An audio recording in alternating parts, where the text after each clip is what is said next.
আসসালামু আলাইকুম ওয়া রাহমাতুল্লাহি ওয়া বারাকাতুহু। আল্লাহ সুবহানাহু ওয়া তাআলার দরবারে শুকরগুজার হচ্ছি, যে মহান মুনিব অত্যন্ত দয়া করে মেহেরবানি করে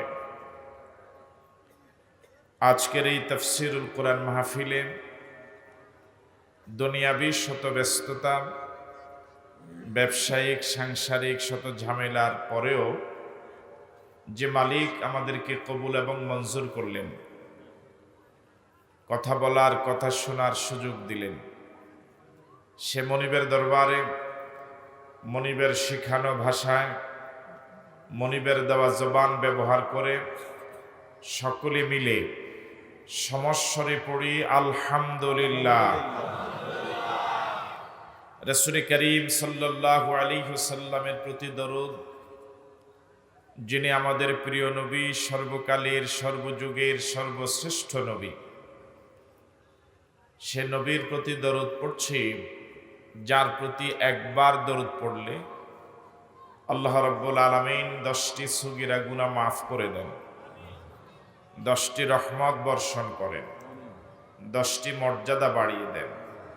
সে নবীর প্রতি আমরা সকলেই পড়ছি সাল্লাল্লাহু আলাইহি ওয়াসাল্লাম।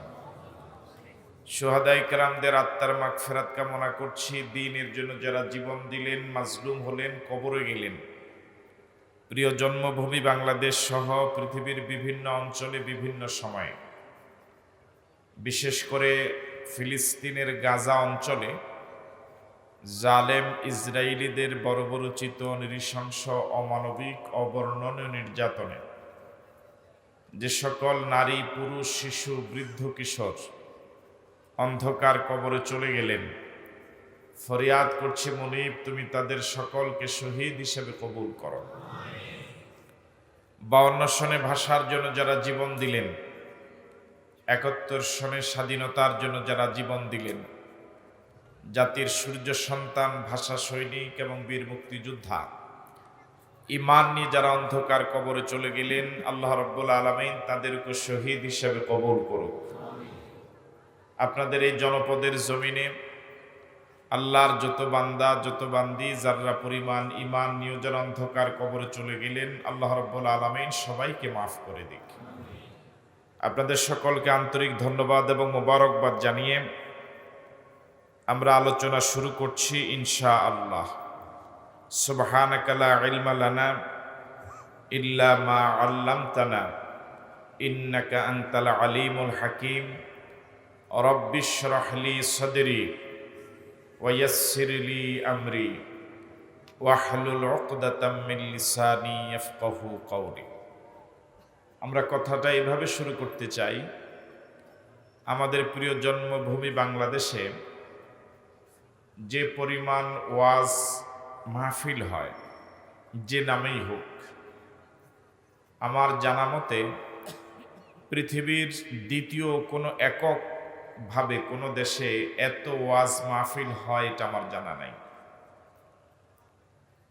প্রতি বৎসরই আমাদের দেশে ওয়াজ মাহফিলের সংখ্যা দিন দিন বাড়ে। এই ওয়াজ মাহফিলগুলোর অনেক উপকারিতা। এই ওয়াজ মাহফিলগুলোকে কেন্দ্র করে এলাকার যুব সমাজ, সব শ্রেণী পেশার মানুষের সাথে একটা হৃদ্যতাপূর্ণ সম্পর্ক গড়ে ওঠে। মাহফিলকে কেন্দ্র করে মাহফিলের আগের বেশ কয়েকদিন এলাকায় একটি সাজ রব বিরাজ করে, একটি আনন্দ ঘন পরিবেশ তৈরি হয়। দলমত নির্বিশেষে সকল মুসলমানদের একটি মিলন মেলা পরিণত হয়। এই ওয়াজ মাহফিলগুলোতে মানুষ কোরআন সুন্নাহর আলোচনা শুনে নিজের অতীত জীবনের অপরাধের কথা নতুন করে স্মরণ করার সুযোগ পায়, তাওবা করার অনুভূতি জাগে, আল্লাহর সামনে নিজেকে অপরাধী হিসেবে উপস্থাপন করার জন্য মানসিকভাবে প্রস্তুতি নেওয়ার সুযোগ পায়। ভবিষ্যৎ জীবন আরো সুন্দর, মসৃণ এবং চমৎকারভাবে সাজাবার জন্য একটি নতুন স্পৃহা এবং আবেগ জাগে। আরো অসংখ্য ফায়দা রয়েছে। মাহফিলে এসে সুবহানাল্লাহ, আলহামদুলিল্লাহ, বিভিন্ন জিকির আজকার শুনে জিকির আজকার করে অনেক সওয়াবের ভাগীদার হয়। অন্তত এই কয়েক ঘন্টা মাহফিলে না থাকলে পরে অন্য জায়গায় বসে যেভাবে গল্প গুজবের সময় কাটানো লাগতো, অন্তত এ থেকে তো অন্তত বাঁচা গেল। ওয়াজ মাহফিলগুলোর উপকারিতার কোনো কমতি নেই, কোনো সন্দেহ নেই। আপনাদের এই হাজারো জনতার কাছে আমার প্রশ্ন, আমাদের বাংলাদেশ সহ গোটা পৃথিবীতে যত সামাজিক এবং রাষ্ট্রীয় অপরাধ আছে, যেমন চুরি, ডাকাতি, জেনা, বেবিচার, সন্ত্রাস, মাস্তানি, চাঁদাবাজি, ইফটিজিং, ডাইল, গাঁজা, হেরোইন, বাবা, ইয়াবা, মিথ্যা মামলা, মিথ্যা সাক্ষী, মিথ্যা রায়, দুর্নীতি, এরকম যে হাজারো সামাজিক এবং রাষ্ট্রীয় অপরাধ গোটা পৃথিবীতে, এই ওয়াজ মাহফিলগুলো যত হচ্ছে, এই অপরাধগুলো কি কমছে না বাড়ছে? আমি মনে হয় সকলকে বুঝাতে পারিনি। এই অপরাধগুলো কমছে না দিন দিন বাড়ছে? আওয়াজ তো বাড়ে নাই। কমছে না বাড়ছে? তো ওয়াজ মাহফিলগুলো বাড়ার সাথে সাথে অপরাধ তো কমে যাওয়ার কথা, কিন্তু ওয়াজ মাহফিল বাড়লো ব্যাপক হারে, আর গোটা সমাজ, গোটা পৃথিবী অপরাধের সাগরে এখন হাবুডুবু খাচ্ছে। আমার দৃষ্টিতে ওয়াজ মাহফিল দিয়ে এ সামাজিক এবং এই রাষ্ট্রীয় অপরাধগুলো বন্ধ করা যাবে না। যদি ওয়াজ মাহফিল দিয়ে সমাজ এবং রাষ্ট্রকে অপরাধ মুক্ত বানানো যেত, আমাদের প্রিয় জন্মভূমি বাংলাদেশকে অপরাধ মুক্ত বানাবার জন্য এত বৎসরের ওয়াজের প্রয়োজন ছিল না। আপনাকে আমার সাথে একমত? মনোযোগ আছে আপনাদের? ওয়াজ মাহফিলগুলোতে নগদ লাভ হলো বক্তাদের, আর এর সাথে সংশ্লিষ্ট মাইক এবং প্যান্ডেলে যারা নিয়োজিত কাজে ওদের। যেমন পৃথিবীতে সব কাজ কারবার বাকিতে চলে। যে দোকানে লেখা থাকে বাকি দেওয়া নিষেধ, কোন দোকানে লেখা থাকে বাকি দেওয়া বড় কষ্ট, বাকিতে বন্ধুত্ব নষ্ট, কোন দোকানে লেখা থাকে বাকি চাহিয়া লজ্জা দিবেন না, এই জাতীয় কথাগুলো যেই দোকানে লেখা থাকে ওই দোকানেও বাকি চলে। মনোযোগ আছে আপনাদের? হ্যাঁ, জি। কিন্তু ওয়াজ মাহফিলে কোনো বক্তা বাকিতে ওয়াজ করে না। এটা কি জানেন আপনারা? এটা কথা বলে না কেন? আমার প্রতি কি রাগ আপনারা? পৃথিবীতে একমাত্র ওয়াজ যেটা বাকিতে চলে না, বরং অগ্রিম দেওয়া লাগে। ঠিক নয় কি? আপনাদের এই ওয়াজ মাহফিল হোক আর না হোক, মাইকওয়ালা প্যান্ডেলওয়ালাকে টাকা কিন্তু ঠিকই দেওয়া লাগে। কিন্তু এই সমাজ আগে যতগুলো অপরাধ সমাজে প্রচলিত ছিল, চলমান ছিল, আগামীকাল কি বন্ধ হয়ে যাবে?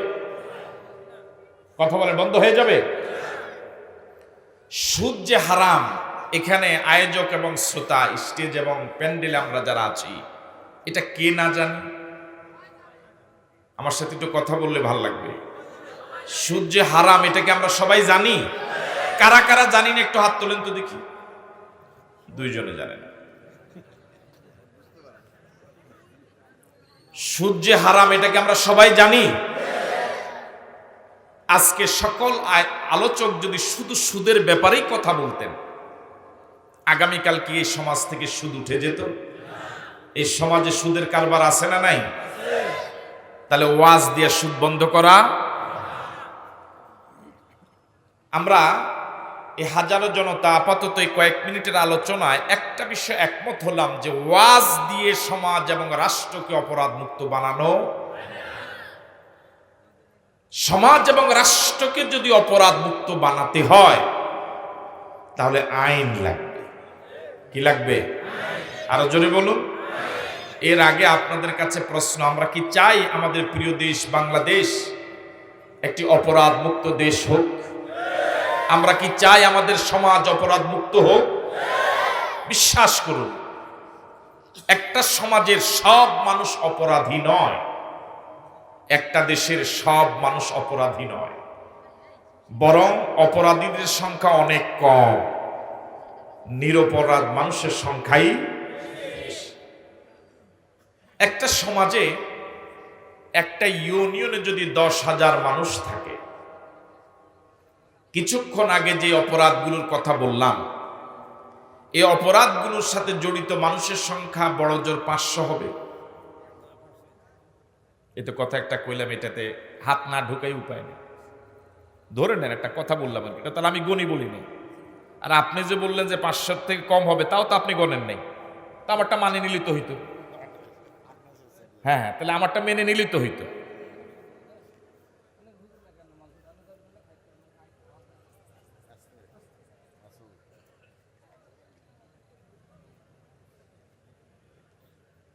খাওয়ার ডাক পড়ছে। জি,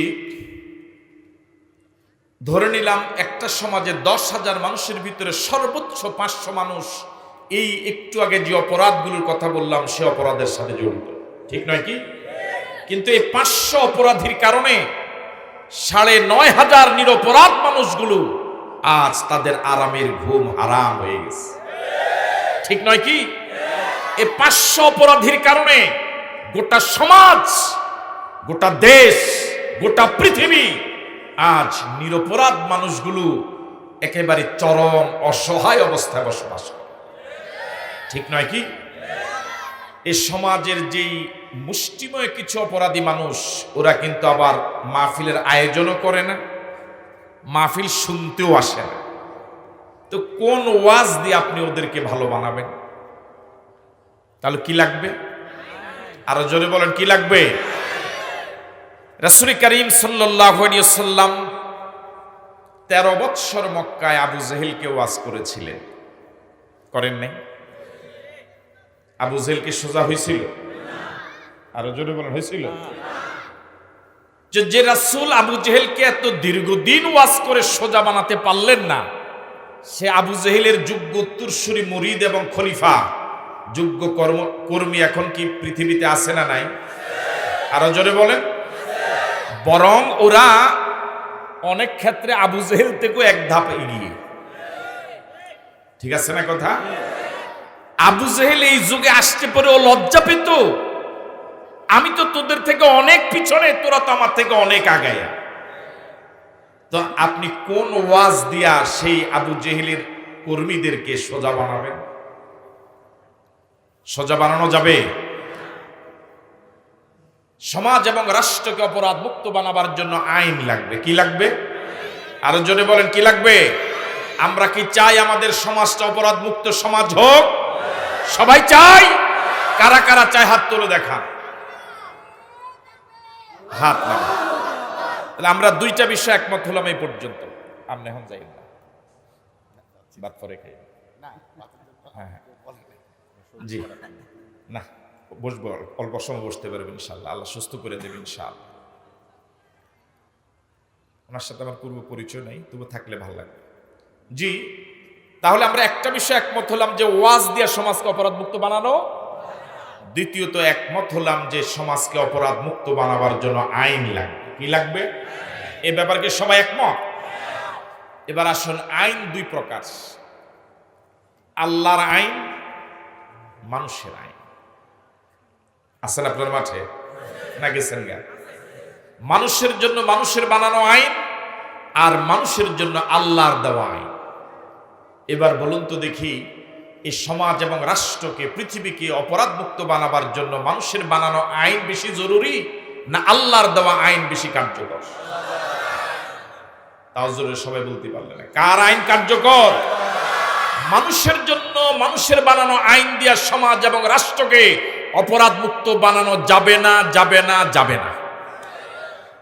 এই পৃথিবীতে মানুষ সমাজ এবং রাষ্ট্রকে অপরাধ মুক্ত বানাবার জন্য, শান্তি দেওয়ার জন্য চেষ্টা কম করে নেই।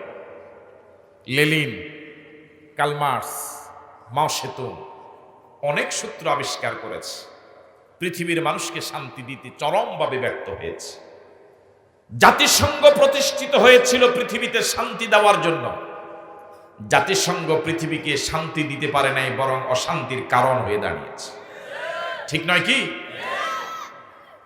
সম্মানিত দিনী ভাইরা, যে মানুষ মানুষের জন্য আইন বানায়, ওই মানুষের আইন মানুষের জন্য এই জন্যই কার্যকর নয়। যারা আইন বানায় তারা নিজেরাও অপরাধের মহাসাগরে ডুবে আছে। তো যে নিজে অপরাধী, সে আরেকজনকে অপরাধ মুক্ত বানাবার জন্য আইন করার কোনো যোগ্যতাই তো তার নাই। বুঝতেছেন আমার কথা? এবার জবাব দিন, এই গোটা পৃথিবীর মানব সমাজ মালিক না গোলাম? তা সবাই জবাব দিতে পারেনি। মালিক না গোলাম? কার গোলাম? শুধু গোলাম না, গোলামের ঘরের গোলাম। আমি যেই আল্লাহর গোলাম, আমার আব্বা আম্মা সে আল্লাহর গোলাম। ঠিক নয় কি? এই শব্দটা কি খুব বেশি খারাপ শোনা যায়? হ্যাঁ, এবার আপনাদের কাছে প্রশ্ন, আইন করা, বিধান করা, আদেশ করা, নিষেধ করা, এটা করো, এটা করো না, এদিকে যাও, এদিকে যেও না, এটা খাও, এটা খেও না, এই আদেশ করা, নিষেধ করার অথরিটি, যোগ্যতা, ক্ষমতা, এটা কি মালিকের হওয়া উচিত না গোলামের হওয়া উচিত? আরো জোরে বলেন। এই কথাটা বুঝার জন্য কি কামেল পাস করা দরকার? এমএ পাস করা দরকার? দাওরা পাস করা দরকার? কমন সেন্সের কমন বাদ দিয়া শুধু সেন্সও যদি থাকে, এই কথাটা বুঝতে অসুবিধা হওয়ার কথা নয়। তাহলে বলুন তো, আইন করার মালিক একমাত্র কে? আবার বলুন। আরো সুন্দর কথা হলো, মানুষ মানুষের আইন মেনে চলবে, এটা কি মানবতার জন্য ইজ্জতের না অপমানজনক?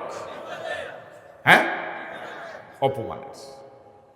মানুষ যদি আল্লাহর আইন মানে, এটা মানুষের জন্য ইজ্জতের। মানুষ যদি তার মতো আরেকজন মানুষের আইন মেনে চলে, এটা গোটা মানবতার জন্য সবচেয়ে বেশি অপমানজনক। শুধু অপমানজনক নয়, এটা মানুষের জন্য পরাধীনতা। মানুষ আল্লাহর আইন মেনে চলবে, আল্লাহর গোলামি করবে, এটাই মানবতার জন্য স্বাধীনতা। তাহলে গোটা পৃথিবীর মানবতাকে পরাধীন করে রেখেছে তথাকথিত কিছু ইসলাম বিরোধী নাস্তিক এবং মুরতাদেরা। গোটা পৃথিবীর মানবতাকে অপমানের মহাসাগরে ভাসিয়ে দিচ্ছে মানুষ নামের সে আইন প্রণেতা। ঠিক নয় কি? আমি কি কথা বুঝে দিয়ে পারলাম? দেখুন, এই কথাটা মানুষ যত সহজে বুঝবে, কিসমত তত খুলে যাবে। এই কথাটা বুঝতে মানুষ যত দেরি করবে, কপালে দুর্গতি আরো আছে। বুঝেন না? মানে এই পৃথিবীতে মানুষ যত কিছু আবিষ্কার করল, সব আবিষ্কারক তার আবিষ্কৃত বিষয়ের ব্যাপারে কিছু না কিছু নির্দেশনা দেয়, সূত্র বলে দেয়, পরিচালনার জন্য কিছু নিয়ম বলে দেয়। ধরে নেন, আমার সামনে যে মাইক্রোফোনগুলো আছে, এই মাইক ব্যবস্থাপনা ড্রাইভিং সিটে কে? আমি বলবো, আমাকে একটু ইঙ্গিত দিচ্ছেন, ইনশাল্লাহ আমি ব্যবস্থা করব। আপনাকে একটু কষ্ট করতে পারবেন? কাদের জন্য? হাদিসে আসছে, আপনি যদি অন্য ভাইকে জায়গা ছেড়ে দেন, আল্লাহ আপনাকে জান্নাতে জায়গা ছেড়ে দেন। একটু কি সামনে আগাতে পারবেন? একটু সবাই একটু সামনে আগান, মেহরবানি করে। একজনও পিছে থাকবেন না, একটু সামনে আগান। পিছনে যারা দাঁড়িয়ে আছেন, মেহরবানি করে, আপনাদের জন্যই এতগুলো মানুষকে কষ্ট দেওয়া, একটু মেহরবানি করে সামনে আগান, পিছনে ভাইদেরকে বসার সুযোগ করে দেন, কেউ কথা না বলি।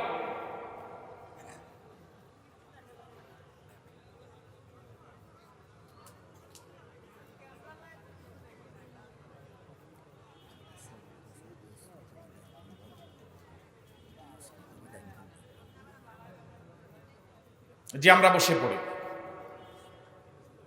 এই যে মাইক্রোফোনগুলো, মনোযোগ আছে আপনাদের? যারা বানালেন, উনি নীতিমালা দিলেন, মাইক্রোফোনগুলো যদি সচল রাখতে হয়, মাইক ব্যবস্থাপনার সৃষ্টির যদি উদ্দেশ্য হাসিল হতে হয়, মাইক্রোফোন থাকবে আলোচকের সামনে, মুখের সামনে। হর্নগুলো থাকবে উপরে, গাছের আগে অথবা বাঁশের মাথায়। এর তারের সংযোগ থাকবে মেশিনের সাথে, সুইচ অন হবে, আওয়াজ হবে। ঠিক আছে কথা? এখন আপনারা আমাকে মেহমান করে দাওয়াত দিলেন, আমি কামিল পাস করেছি, আমি পাস করেছি, ডিগ্রি পাস করেছি ঢাকা সিটি কলেজ থেকে, মাস্টার্স করলাম কুমিল্লা ভিক্টোরিয়া থেকে। আপনারা আমাকে মেহমান করে দাওয়াত দিলেন, কথা মনোযোগ দিয়ে শুনেন। আমি এখন বললাম যে না, মাইক্রোফোনগুলো লাগবে বাঁশ এবং গাছের আগায়, হরনগুলো লাগবে বক্তার গলা।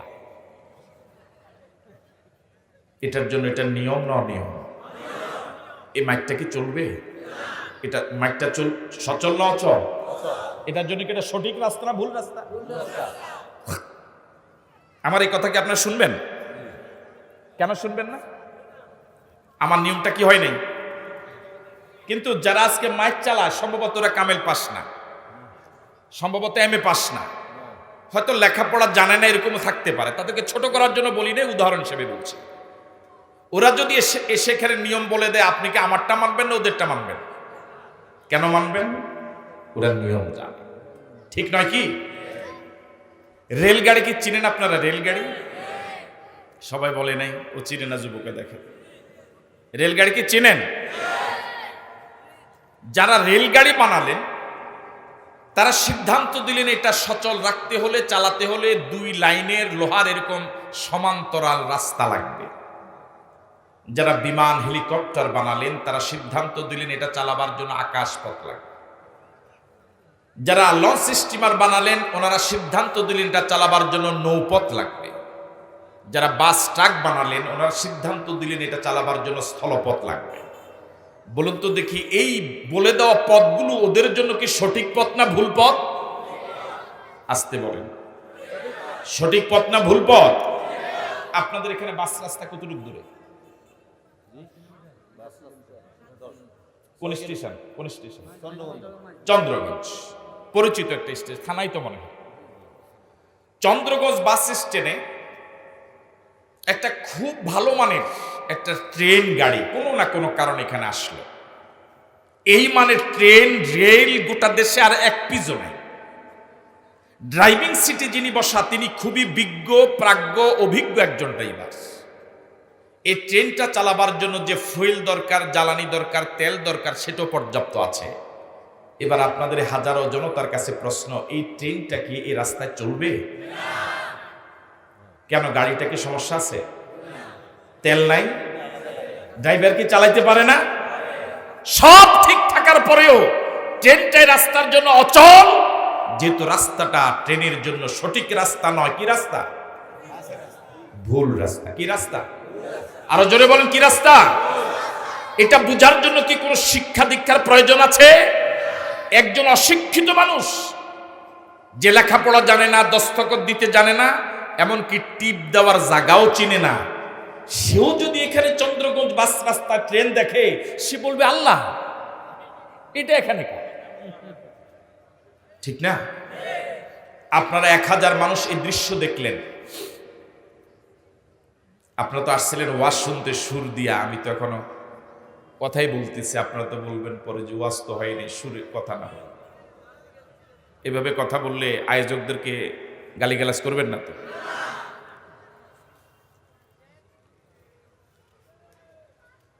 আপনারা 1000 মানুষ এই দৃশ্য দেখলেন। বাস রাস্তা যিনি ট্রেন গাড়ির ড্রাইভিং সিটে বসা, তিনি আপ্রাণ চেষ্টা করছেন এটাকে চালাবার জন্য।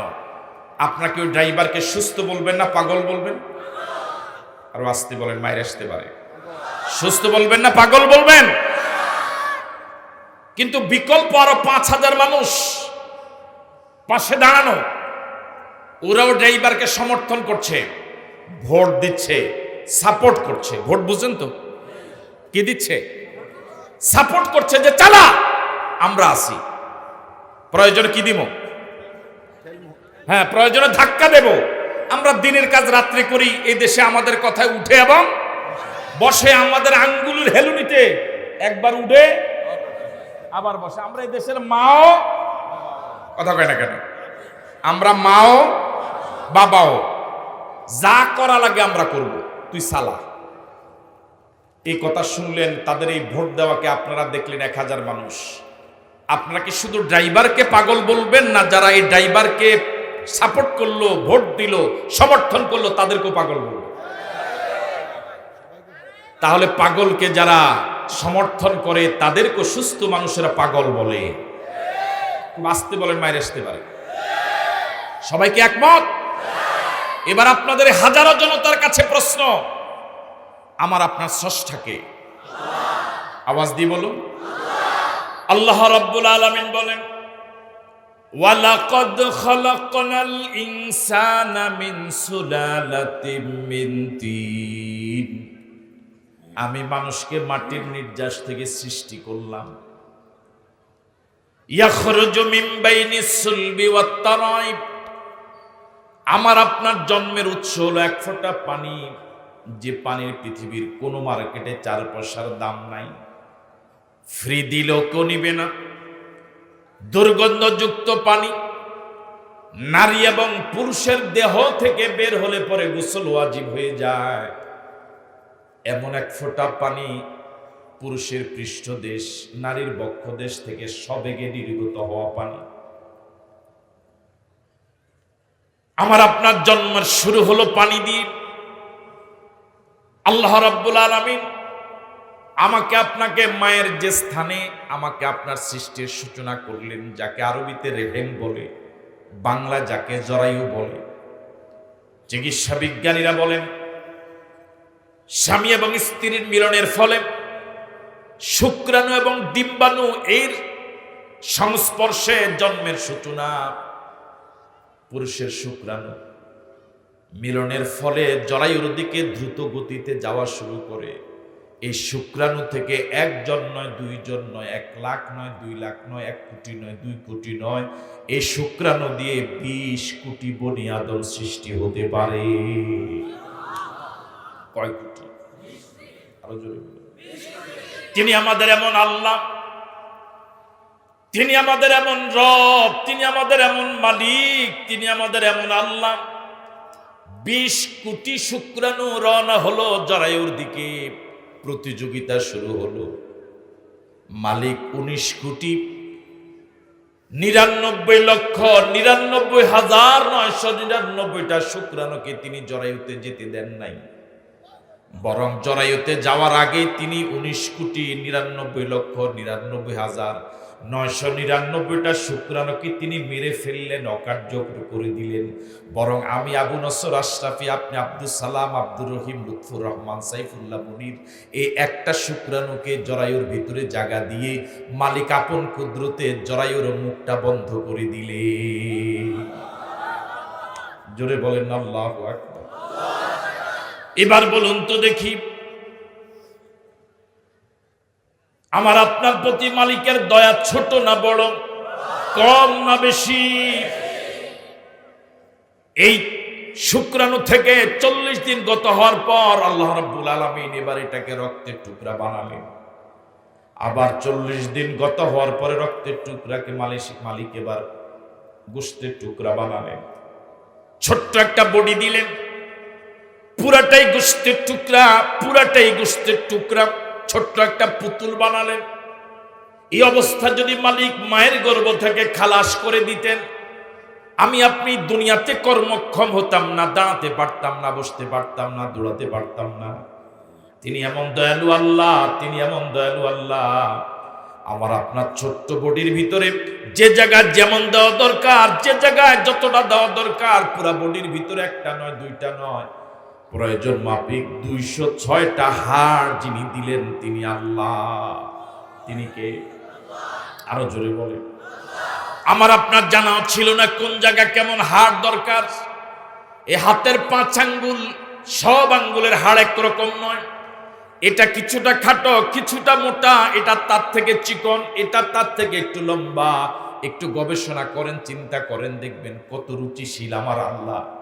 যেখানে যেমন দরকার সবগুলো যদি তিনি মোটা বানাতেন দেখতে বিশ্রী লাগতো, সবগুলো যদি তিনি চিকন বানাতেন দেখতে অসুন্দর লাগতো। তিনি মালিক, যেখানে যেমন দেওয়া দরকার, কি চমৎকার করে মাথার তালু থেকে পায়ের তালু পর্যন্ত পুরো বডিটাকে তিনি সাজালেন। 206টা হাড়ের ভিতরে প্রয়োজন মাফিক তিনি 360টা জয়েন্ট দিলেন, জোড়া দিলেন, গিরা দিলেন। কি বলে? সুম্মা কাসাউনাল ইযামা লাহমা, এরপর মালিক পুরা বডিটাকে গোশত দিয়া প্রলেপ দিয়া দিলেন। সুবহানাল্লাহ। এবার আপনাদের এই হাজারা জনতার কাছে প্রশ্ন, আমি আপনি দুনিয়াতে মানুষ হিসেবে আসার পিছনে আমাদের দলের অবদান কয় পার্সেন্ট? আপনারা মনে হয় আমার কথা বুঝতেছেন না। আমি আপনি মানুষ হিসেবে দুনিয়াতে আসার পিছনে আমরা প্রত্যেকে কোনো না কোনো দল করি। ওই দলের অবদান কয় আনা? হ্যাঁ, কোনো নাই? আমরা যে যে পীরের মুরিদ বলুন তো দেখি, মানুষ হিসেবে দুনিয়াতে আসার পিছনে পীরের অবদান কয় আনা? নাই।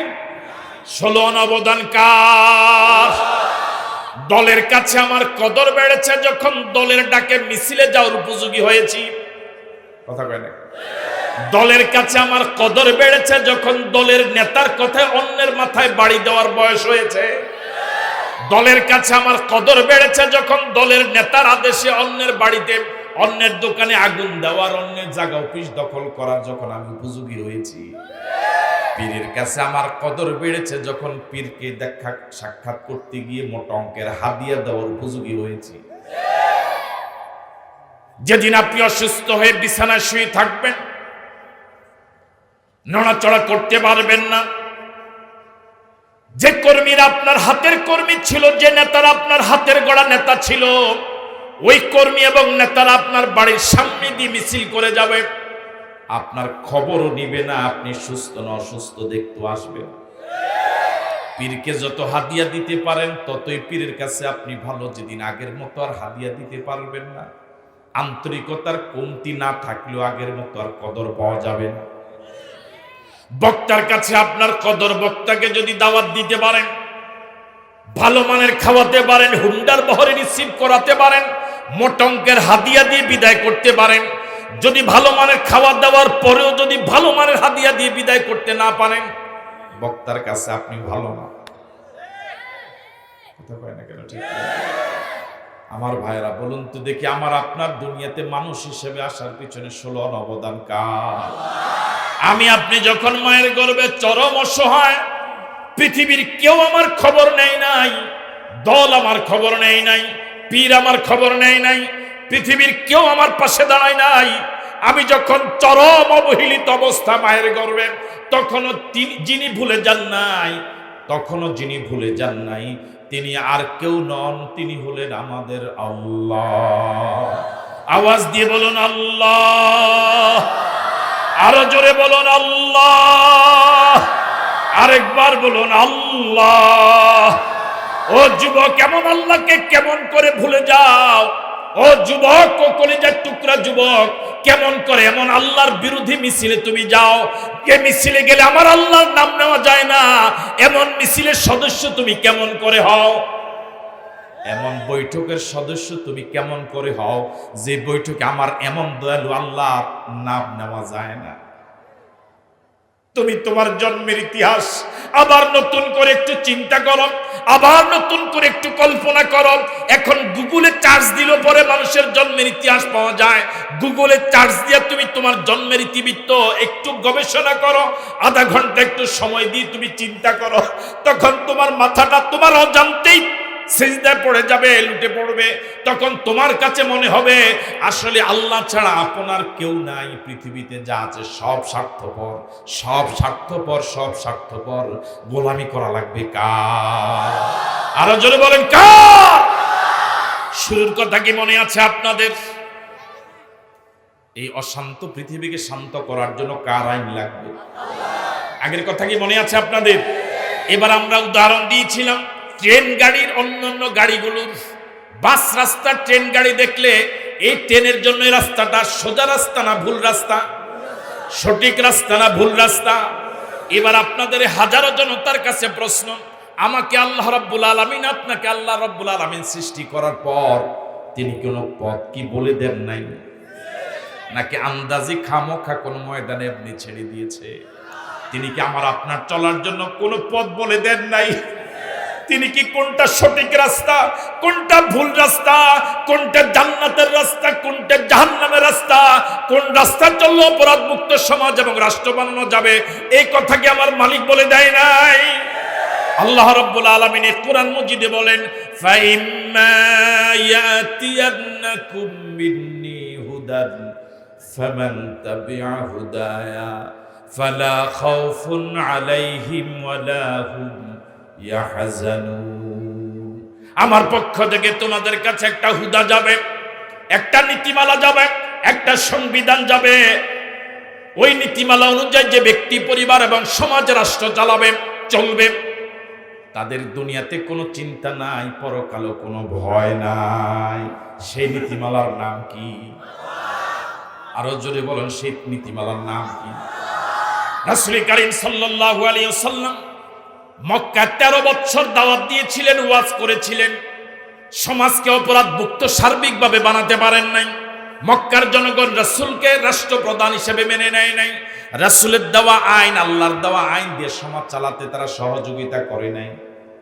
কিন্তু রাসূল যখন মদিনায় গেলেন, মদিনার জনগণ রাসূলকে রাষ্ট্রপ্রধান হিসেবে মেনে নিলেন। রাসূল এখন যা বলে তা দিয়ে সমাজ চলে, রাষ্ট্র চলে। ওই সংবিধান দিয়ে, আল্লাহর দেওয়া সংবিধান দিয়ে মদিনা চলা শুরু হলো। চুরি ডাকাতি বন্ধ হয়ে গেল, জেনা ব্যভিচার বন্ধ হয়ে গেল, সন্ত্রাস মাদক সব বন্ধ হয়ে আল্লাহর নবী যে রাষ্ট্রপ্রধান ছিলেন, তার নেতৃত্বে কোরআনে দিয়ে যে রাষ্ট্র তিনি চালিয়েছিলেন, ওই রাষ্ট্র সম্পর্কে আজ থেকে ১৫০০ বছর আগে রাসূল ঘোষণা করলেন, খায়রুল কুরুনি কারনি, আমার রাষ্ট্রটা পৃথিবীর শ্রেষ্ঠ রাষ্ট্র। ১৫০০ বছর গুজরে গেল। এই ১৫০০ বছরে মানুষ মঙ্গলে গেল, চাঁদে গেল, কত কিছু আবিষ্কার করলো, অর্থনৈতিকভাবে মানুষ কত সমৃদ্ধ হলো। কিন্তু আজ পর্যন্ত পৃথিবীর কোন রাষ্ট্রপ্রধান ১৫০০ বছর আগে রাসূলের করা সেই চ্যালেঞ্জ মোকাবেলা করতে পারে না। বুঝতেছেন আমার কথা? রাসূল মদিনার যে কোরআন দিয়ে চালিয়েছিলেন, সেই কোরআন এখন আমার আপনার কাছে আছে না নাই? আমাদের প্রত্যেকের বাড়িতে আছে না নাই? এখন কোরআন দিয়ে শুধু নামাজ পড়ি। এই যে রমজান মাস আসছে, খতমে কোরআন খতম করে তারাবি পড়ার হিড়িক পড়ে যাবে। কথা বলেন, ঠিক নয় কি? অবশ্যই ভালো, কিন্তু এই সমাজ, এই কোরআন দিয়ে সমাজ চালাবার জন্য মানুষ পাওয়া যাবে না, ঠিক নয় কি? আশ্চর্যজনক হলেও সত্য, যে মুসল্লি কোরআন দিয়া নামাজ পড়ে, যে মুসল্লি খতমে কোরআন দিয়া তারাবি পড়ার জন্য আন্দোলন করে, মোটা অঙ্কের হাদিয়া দেয়, ওই মুসল্লিদের সিংহভাগ মুসল্লি এই কোরআন দিয়ে সমাজ চলুক এই আন্দোলনের বিরোধিতা করে। এগুলো সব অন্য দেশে, আমেরিকা, আমগো বাংলাদেশে নাই না, নাই এ দেশে। আমরা যে একটু বেজার বেজার লাগে নাকি? কি অবাক করা কথা! কোরআন দিয়ে নামাজ পড়তে ভাল লাগে, কোরআন দিয়ে সমাজ চালাইতে খুব খারাপ লাগে, ঠিক নয় কি? আরো দুর্ভাগ্যজনক হলো সত্য, ওরা কোরআনের সমাজের আন্দোলন তো করেই না, বরং যারা জমিন আল্লাহর, আইন চলবে আল্লাহর, এই কথা যারা বলে, তাদেরকে ওরা দেশ বিরোধী বলে, মানবতা বিরোধী বলে, ওদেরকে ওরা জঙ্গি বলে, ওদেরকে ওরা স্বাধীনতা বিরোধী বলে।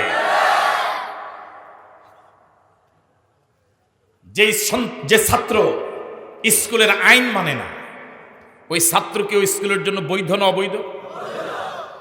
যে স্ত্রী, এখানে যারা যুবক, যারা অবিবাহিত, তারা তার জবাব দিতে পারবে না, বুড়ারাই জবাব দিবে, বিবাহিত।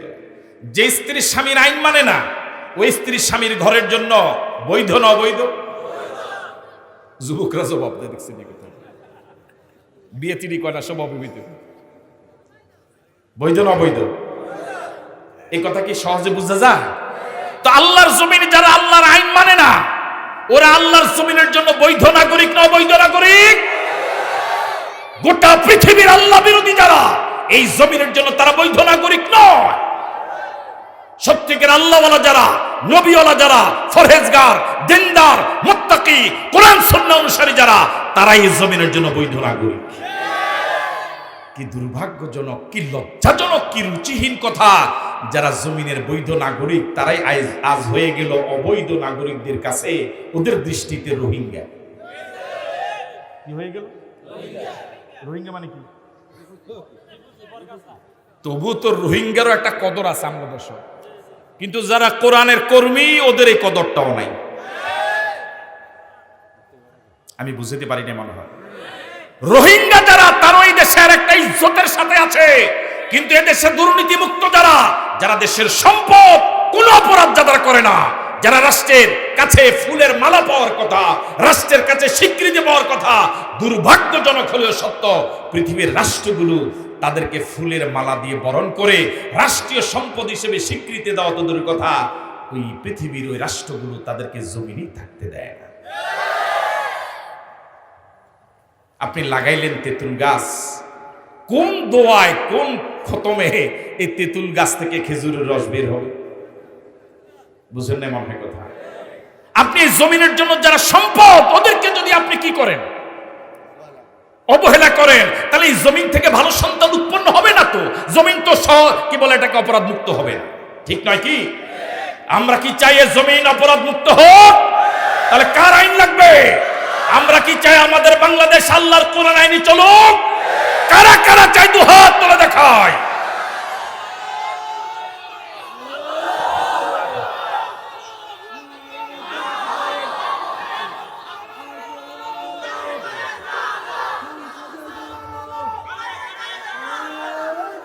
এটা কি কোনো রাজনীতির কথা বললাম? আপনি ওয়াজ মাহফিলে এসো রাজনীতির কথা বলতে পারেন, আমি কোরআনের মাহফিলে এসো কোরআনের কথা বলতে পারবো না। এটা কি আলেমদের প্রতি জুলুম নয়? আপনি কি ইসলামে বুঝেন না? আপনি দুনিয়া বুঝেন, রাজনীতি বুঝেন, আবার মাহফিলে এসে সেখানে হুজুরদেরকে আবার পরামর্শ দেন। আপনি হারফুন মোলা। আমাদের এলাকায় একটা কথা বলে, কয় নামাজ পড়ি আমি, টুপি মাথা দেয় করলে সোরা। মাদ্রাসায় পড়লাম আমরা, পড়াই আমরা, ফতুয়া দেয় যে কোরআন হাদিসের কিচ্ছু জানে না, একটা সূরা শুদ্ধ করে পড়তে পারে না, তোমার তো ইসলাম সম্পর্কে বক্তব্য দেওয়ার কোনো অধিকার নয়।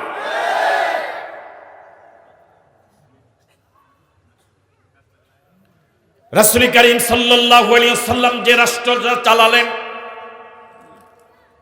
রাসূল ঘোষণা করলেন এমন একটা সময় আসবে সানা থেকে হাজারা মাওত পর্যন্ত, তখন আরবের দুই প্রান্ত সীমা আমাদের দেশের যেমন টেকনাফ থেকে তেতুলিয়া। আল্লাহ রাসূল বললেন গভীর রজনীতে চাঁদের সৌন্দর্যকে হার মানায় এমন সুন্দরী রূপসী ষোড়শী যুবতী নারী একা হেঁটে যাবে সানা থেকে হাজারা মাওত পর্যন্ত, কোন পুরুষ খারাপ নজরে তার দিকে তাকাবার সাহস পাবে না। এখন জমিনে জেনা ব্যভিচার আছে না নাই? বিশ্বাস করুন আর নাই করুন, সাগরের গভীর জলরাশির ভিতরে জলজ প্রাণীগুলো, মাছগুলো যেভাবে ডুবে আছে, গোটা পৃথিবী জেনার মহাসাগরে ভাবে ডুবে আছে।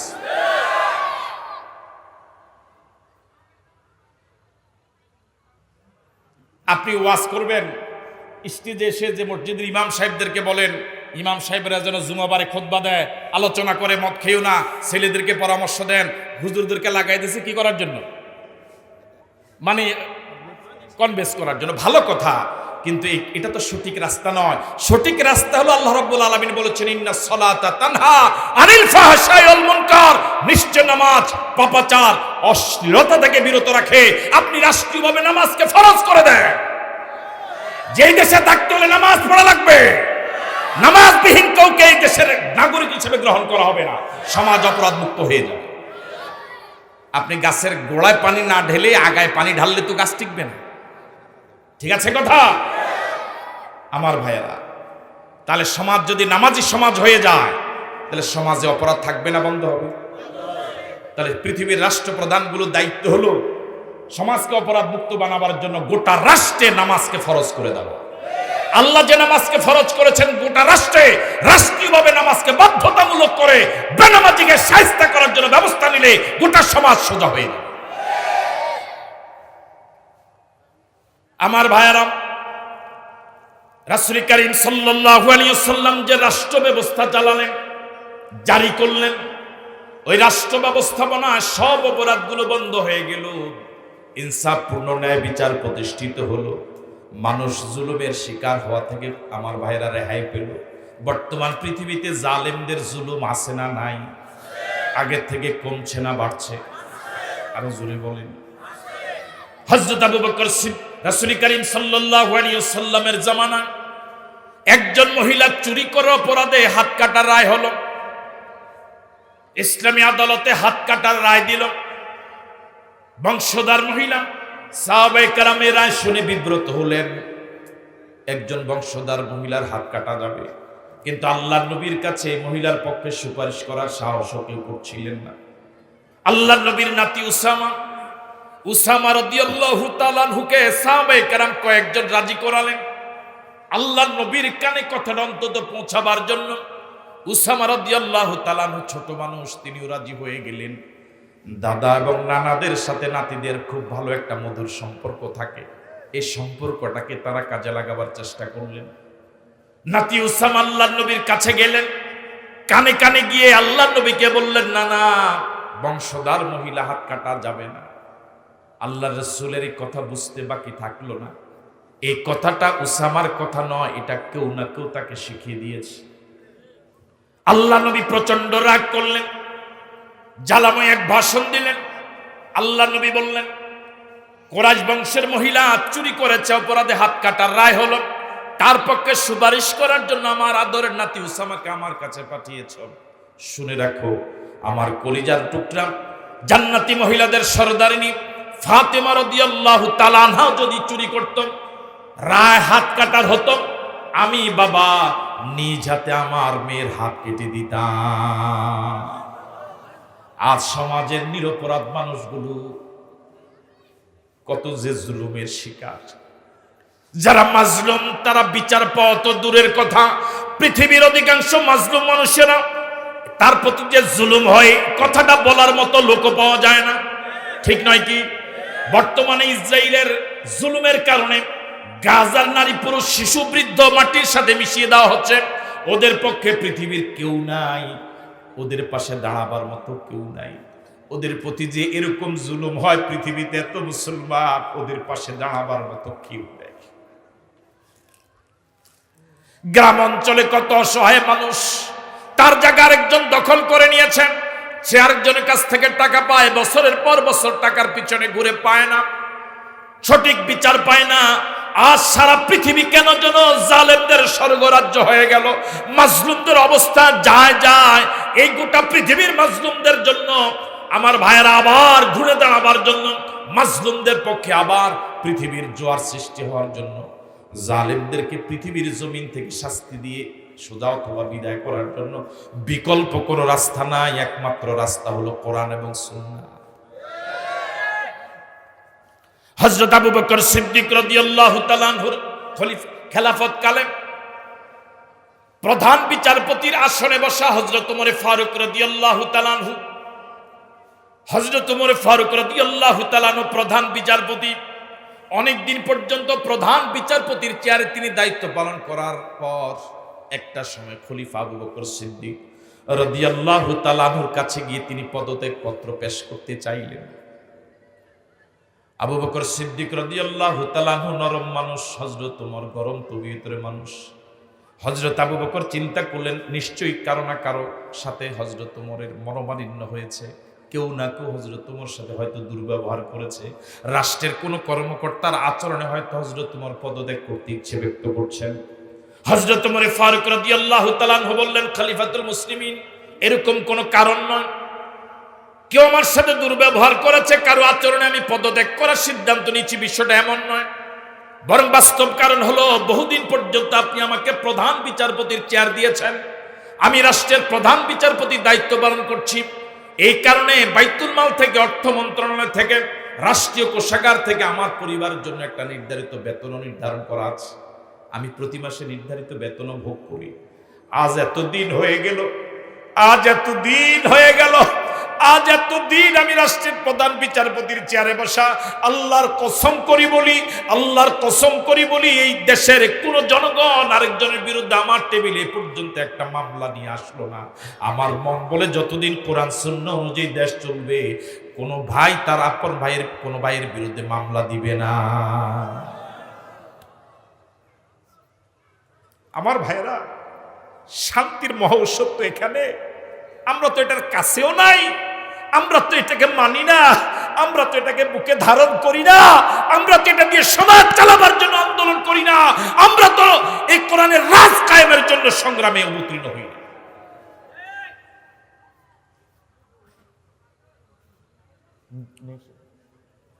হুজুরকে নিয়ে আসেন।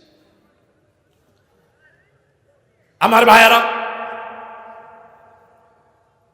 হযরত ওমর ফারুক রাদিয়াল্লাহু তাআলা আনহু অর্ধ পৃথিবীর সরকার প্রধান। যে ওমর সম্পর্কে আল্লাহর নবী বললেন, আমার পর আর কোন নবী আসবে না, কোন রাসূল আসবে না, লা নাবিয়্যা বাদি ওয়ালা রাসূলা, আমার পর আর কোন নবী আসবে না, কোন রাসূল আসবে না। আমার পর আল্লাহ যদি আর একজনকে নবুয়ত দিতেন লাকানা ওমর, তিনি হতেন ওমর। সে ওমর অর্ধ পৃথিবীর সরকার প্রধান। দিনের বেলা সচিবালয় চালান, সংসদ চালান, রাতের গভীর অন্ধকারে দেশের জনগণের অবস্থা দেখার জন্য সরজমিনে নেমে পড়েন।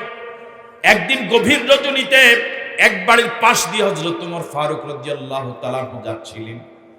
হঠাৎ নজরে পড়ল ওই বাড়ির যিনি মালিক, তিনি বাড়ির সামনে আনমনা হয়ে পায়চারি করছেন, হাঁটাহাঁটি করছেন। বড্ড দুশ্চিন্তাগ্রস্ত বলে মনে হলো। হযরত ওমর ফারুক কাছে গেলেন, সালাম বিনিময় হলো। জিজ্ঞেস করলেন, আল্লাহর বান্দা, গভীর রজনীতে বাড়ির সামনে এভাবে একাকে হাঁটছেন কেন?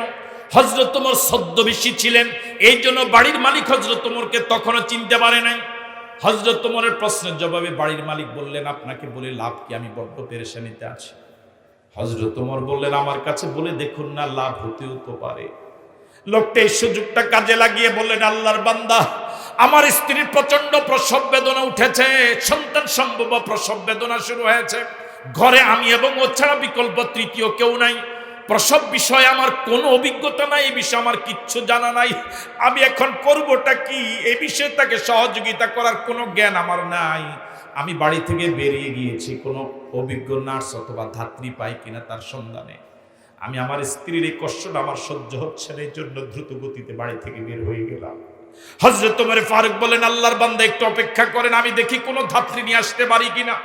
হযরত ওমর দৌড়ালেন, দৌড় দেওয়া শুরু করলেন। অল্প সময় পরে নিজের বাড়িতে চলে গেলেন, প্রিয়তমা স্ত্রীকে জাগালেন, সাথে করে দ্রুত তার সাথে নিয়ে আসলেন। বাড়ির মালিক পুরুষকে বললেন, আল্লাহর বান্দা, আপনি এই মহিলাকে একটু ঘরে যাওয়ার অনুমতি দেন। মহিলাকে হযরত ওমর ফারুক রাদিয়াল্লাহু তাআলা স্ত্রীকে যাওয়ার অনুমতি দেওয়া হল। কিছুক্ষণ পর হযরত ওমর ফারুক রাদিয়াল্লাহু তাআলা স্ত্রী হযরত ওমরকে বললেন, প্রিয়তম স্বামী, আপনার বন্ধুকে শুভ সংবাদ দিন, আল্লাহ রাব্বুল আলামিন তাকে একটা পুত্র সন্তান দান করেছে। সুবহানাল্লাহ বললেন। আপনার এখানে নাই? হযরত ওমর ফারুক রাদিয়াল্লাহু তাআলা স্ত্রী কাছে আসলেন। ওই লোকটা মনে মনে ভাবলেন, আমার দেশের সরকার প্রধান খাত্তাবের ছেলে ওমর না হইয়া এই লোকটা যদি আমার দেশের রাষ্ট্রপ্রধান হতো, তাহলে জনগণের কতই না উপকার হতো। আসলে তিনি তো ওমর। আল্লাহু আকবার। আজ গোটা পৃথিবীর জন্য এমন একজন ওমর দরকার। আজ গোটা পৃথিবীর এই জালেমদেরকে শাস্তি দেওয়ার জন্য, এই মাজলুমদের পাশে দাঁড়াবার জন্য একজন ওমর দরকার। আল্লাহ, তোমার কাছে হাজারো জনতা নিয়ে ফরিয়াদ করি। আল্লাহ, তুমি বলেছো নবী আসবে না, আমরা বিশ্বাস করি আর কোনোদিন পৃথিবীতে নবী আসবে না, কিন্তু তুমি তো কোথাও এ কথা বলো নাই যে ওমর আর আসবে না। আল্লাহ, তোমার কাছে ফরিয়াদ করি, এই মাজলুমদের পাশে দাঁড়াবার জন্য তুমি একজন ওমর পাঠাও। জোরে বলি আমিন। আমার ভাইয়ারা, ওই লোকটাই মহিলাকে পেশাদার ধাত্রী মনে করে কিছু বিনিময় দিতে চাইলেন, পারিশ্রমিক দিতে চাইলেন। হযরত ওমর বললেন, আল্লাহর বান্দা, আপনি ভুল বুঝেছেন, ইনি কোনো পেশাদার ধাত্রী নন, ইনি কোনো পেশাদার নার্স নন, পারিশ্রমিকের বিনিময়ে কাজ করেন, বিষয়টা এরকম নয়। তিনি আমার অর্ধাঙ্গিনী, আমার স্ত্রী, আর আমার পরিচয় শুনলাম, আমি হলাম আপনাদের খাদেম ওমর ইবনে খাত্তাব। জোরে বলেন আল্লাহু আকবার। অর্ধ পৃথিবীর সরকার প্রধান হযরত ওমর ফারুক রাদিয়াল্লাহু তাআলা রাতের বেলা সচিবালয়ে বাতি জ্বালিয়ে মিটমিট করে কাজ করছিলেন, মিটমিট করে বাতি জ্বলছিল। হযরত ওমর ফারুক রাদিয়াল্লাহু তাআলার কাছে এমন সময় দুইজন সাহাবী ঘরে ঢুকলেন, সচিবালয়ে ঢুকলেন, সংসদে ঢুকলেন। হযরত ওমর ফারুক রাদিয়াল্লাহু তাআলার সাথে সালাম বিনিময় হলো। ওমর ফারুক রাদিয়াল্লাহু তাআলা জিজ্ঞেস করলেন, আল্লাহর বান্দা ও রাসূলের সাহাবীরা, আপনারা ব্যক্তিগত কাজে এসেছেন না রাষ্ট্রীয় কাজে এসেছেন?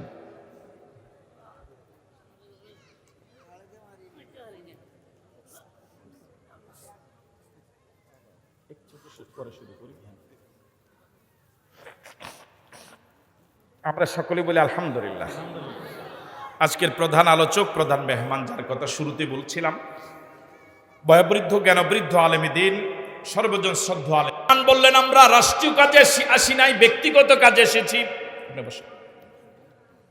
হযরত ওমর ফারুক রাদিয়াল্লাহু তাআলা আনহু যখন শুনলেন ব্যক্তিগত কাজে এসেছি, সাথে সাথে সামনে যে মিটমিট করে বাতিটা জ্বলছিল ওই বাতিটা ফু দিয়ে নিভায়া দিলেন। ওই দুইজন মেহমান লজ্জাবোধ করলেন। হযরত ওমর ফারুক ব্যাখ্যা করে বলেন, আল্লাহর বান্দা, আপনাদেরকে অপমান করার জন্য আমি বাতি নিভাই নাই। আমি বাতিটা নিভালাম কেন? কারণটা শুনুন। এতক্ষণ যে বাতিটা জ্বলছিল এটার তেল যেটা, ফুয়েল যেটা, জ্বালানি যেটা, এটা আমি ওমরের পকেটের কেনা তেল নয়, এটা রাষ্ট্রের টাকার কেনা তেল। আমি চিন্তা করেছি আপনাদের সাথে রাষ্ট্রের টাকার খরচ করে কেনা তেল দিয়ে ব্যক্তিগত কথা বলা জায়েজ হবে না, এই জন্য নিভিয়ে দিয়েছি। জোরে বলেন আল্লাহু আকবার। আমার ভাইরা, আপনাদের কাছে বিনয়ের সাথে আরজ করি, সর্বশেষ যে কথাটা বলতে চাই, চন্দ্রগঞ্জ থেকে একটা বাস ৪৫ জন যাত্রী নিয়ে রওনা হলো ঢাকার উদ্দেশ্যে। কতজন? আওয়াজ দিয়ে বলেন। এই ৪৫ জন যাত্রী, সবগুলো যাত্রী হলো দেশের আলেম, খুব বড় মাপের বুজুর্গ, খুব বড় মাপের আল্লাহওয়ালা। ড্রাইভারটা আধা পাগল। আছেন আপনারা মাঠে না গেছেন? শুধু আধা পাগল না, গত রাতে আবার মেয়াদ উত্তীর্ণ বাংলা মদ খাইয়া পুরাটা। ঠিক আছে কথা? যখন হুজুররা উঠতেছিল, লুৎফুর রহমান সাহেব, আবু নসর আশরাফি, সাইফুল্লাহ মনির যখন উঠতেছিল, তখন গেটে একজন লোক দাঁড়িয়ে বলছে, এই হুজুর উঠেন না, আল্লাহর রাস্তায়, হুজুর ড্রাইভারটা পাগল, ও গত রাত্রে মেয়াদ উত্তীর্ণ মদ খাইছে, অ্যাক্সিডেন্ট হতে পারে। হুজুরের নজর করে দেখলো যে তার মুখে দাড়ি নেই। কার মুখে? কি ড্রাইভার যে সতর্ক করলো তার মুখে। আমি এত বড় আলেম, তোর মুখে দাড়ি নাই, আমার সাথে কথা বলার তোর অধিকার নাই, সর। আছেন আপনারা মাঠে? একটু পরে আরেকজন হিতাকাঙ্ক্ষী এসে বলছে, আল্লাহ, একটা বড় দিন অ্যাক্সিডেন্ট হবে, এতজন আল্লাহওয়ালা মারা যাবে। আয়সা বলতেছে, হুজুর আল্লাহর রাস্তায় উঠেন না হুজুর, গত রাত্রে ঢাকাতে যে অ্যাক্সিডেন্ট হয়েছে ৩০ জন মারা গেছে, ড্রাইভার হিগ্গা। এবার যে আসছে তার গায়ে শার্ট প্যান্ট। তোর গায়ে শার্ট প্যান্ট, তুমি আমার মতো একজন হুজুরের সাথে এভাবে কথা বলা? আরেকজন আয়সা বললো, সতর্ক করলো, তোর আকীদা ভালো না। আরেকজন আয়সা সতর্ক করলো, তোর আমল ভালো না। এইভাবে যে এসে সতর্ক করে, কারো আকীদা খারাপ, কারো দাড়ি ছোট, কারো দাড়ি নাই, কারো পরনে শার্ট প্যান্ট, হ্যাঁ, একজনের এক এক ফতুয়া দিয়া কারো সতর্ক উনি কি করে নাই? বলুন তো দেখি, এই বাসটা চন্দ্রগঞ্জ থেকে ঢাকা যাবে? কথা কয় না কা? ঢাকা যাবে? কোথায় পড়বে? কয়শো কিলোমিটার যায় খাদে পড়বে। আরেকটা বাস, বাংলাদেশে পাগলের একটা চিকিৎসালয় আছে পাবনা, মেন্টাল হসপিটাল। কক্সবাজার থেকে পুরা ৪৫ জন পাগল নিয়া চিকিৎসার উদ্দেশ্যে রওনা হলো কক্সবাজার। কোথায় যাবে? পাবনা যাবে। কিন্তু ড্রাইভারটা এত বিজ্ঞ, প্রাজ্ঞ, অভিজ্ঞ একজন ড্রাইভার। ড্রাইভারের পিছনে পাগলের সামনে একটা কলাপসিবল গেট দেওয়া, ভিতরে পাগলগুলো একেবারে পুরা পাগল, কারো পরনে কোনো জামা কাপড় নাই। ইনশাআল্লাহ ৪৫ জন পাগল নিয়ে এই ড্রাইভারটা কক্সবাজার থেকে বাস পাবনা নিতে পারবে? পারবে তো? ৪৫ জন পাগল লইয়া বাস পাবনা যায়, ৪৫ জন লুৎফুর রহমান, আবু নসর আশরাফির লইয়া বাস চন্দ্রগঞ্জ থেকে ঢাকা যায় না। কারণ কয়জন? কারণ কয়জন?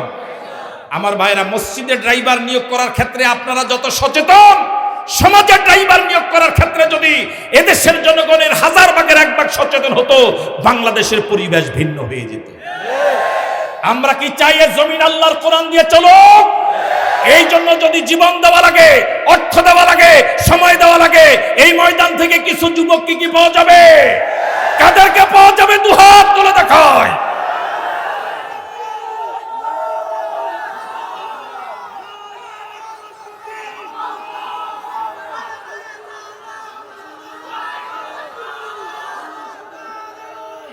জি, হাত নামান।